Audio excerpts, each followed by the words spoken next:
pala nung kanta natin yan, no? Ha? Ang lungkot pala nung kanta natin yan. Oh, hindi naman. Malungkot ba? Sakto lang. Nalungkot ka ba? Medyo kasi pangarap lang kita, tapos... Ano bang gusto mo para sumaya ka?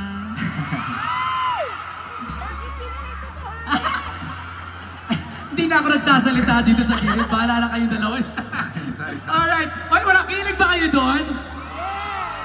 Okay. We're about to do a game, pero... Ewan ko kung napapanood niyo yung interview ko lagi kay Kim and Pao. I always ask them to pick questions. Sige, gatekeep. Meron akong questions ulit dito. Let's give them one... Kaya pala isa lang yung pinasagot mo sa amin kanina. Kimi, pick a question at tatanungin mo kay Pao. Okay. Eto na lang. Go ahead. The question is, now that... Charot, isa-isa. Now that nakilala mo na ako, ano ba to? Would you ever go... Ah, nakakahiya! Ayoko nga! Ako na. Now that... Next question. Next question. Oh, sige. Nahihiya si Kim eh. Ayoko! Pag lalaki. Ayan. Kung man-nominate tayo, sa Best Kiss category, sa tingin mo, mananalo tayo and why? Grabe naman! May grabe naman yung sample. Yun naman ang grabe. Sino bang kalaban? Si Juliana daw, tsaka Victor yung kalaban. Ayun din pala. Mananalo si Sec Kim tsaka si BMC compared kay Juliana at Victor. Yeah! Mananalo sila. Kasi nakailang practice sila eh. Pao, your turn. Sa lahat ng eksenang ginawa natin, saan ka pinakakinilig?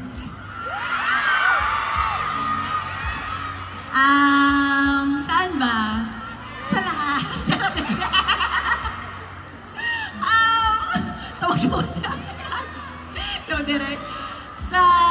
Siyempre sa karamihan ng mga eksena, cutie naman eh. Yeah! Hindi nakasagot! Bigel. Okay. Pao, Kim, may hinandang fan video para sa inyo. Ay, wow. I know. Grabe. Turn your heads dito sa ating screen. Panoorin niyo yung hinanda ng mga fans para sa inyo.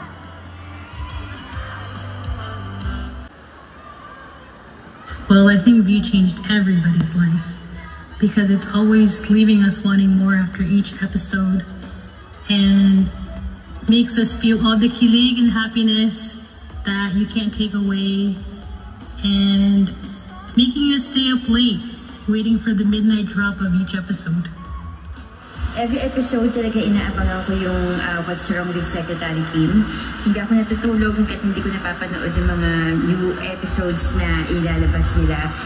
And I'm happy to say na I'm very proud to be part of the Kim Pao family. Kasi talagang iba yung nabibigay niya rin joy sa akin.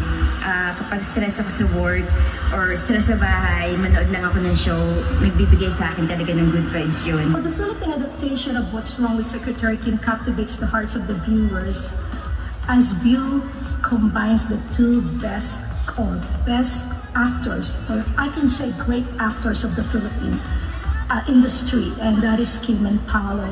They really give the viewers the best experience of Asian rom-com, romantic comedy. So all the cast contributes their best to make What's Wrong with Secretary Kim so engaging and realistic. So each episode actually it's created with touch of Philippine culture, and there's no dull moment in every 20 minutes of viewing time. So I really enjoy the show. Kim Pao, a phenomenon and magical, is due to their natural chemistry. They didn't have to tell us anything. Their words, their actions, it's already a confirmation. Although it's a delusional, I'm speaking in a delusional manner, that it's confirmation of what they have, unfortunately. For me, ito kasi What's Wrong with Secretary Kim, isa po talaga ito sa nagpapakalma sa akin. As in, syempre, pagod tayo sa work, puyat, tapos minsan may problema pang dumarating. Alam mo yun, naging stress reliever ko siya, nakapag-deal ang anxiety ko. Kasi pag pinanood niyo po ito siya, pagkatapos yung panoorin, ang gaan-gaan sa feeling, naka-smile ka, kinikilig. With Secretary Kim, talagang super kilig na parang nireview ko yung worth ko as a person.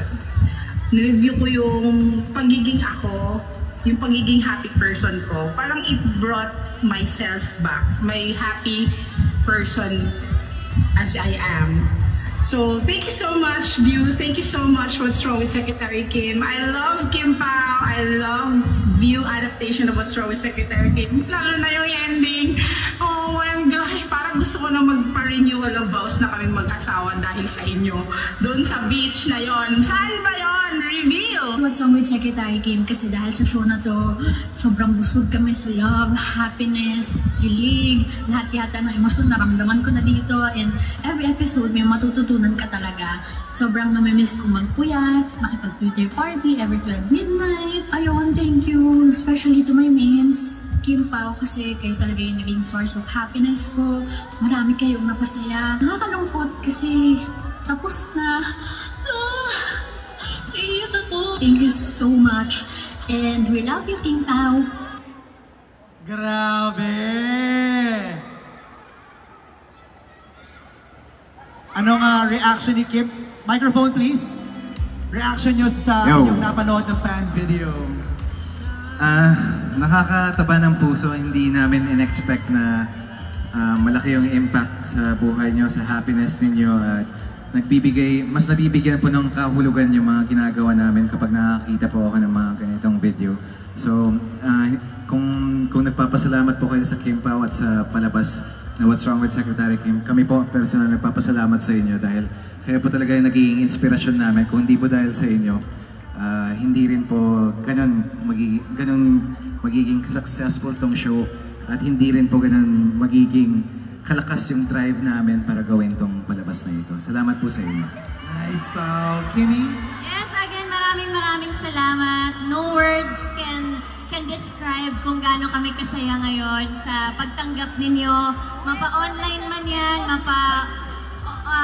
face-to-face or mall show or trending party or kahit na ano, basta may Kim Pao, nandyan po kayo para supportahan at mahalin kami. Kaya we're very thankful and grateful sa suporta na binibigay po ninyo. And masaya kami na nai-inspire namin kayo. The same way kung paano nyo din kami po nai-inspire sa trabaho at sa araw-araw. Again, thank you so much to View.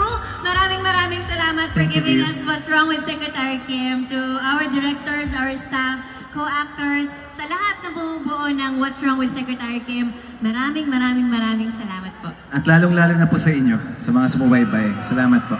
Let's have a photo of Kim and Paolo. Ito lang, mag-group photo lang tayo. O, tayo na kayo dyan.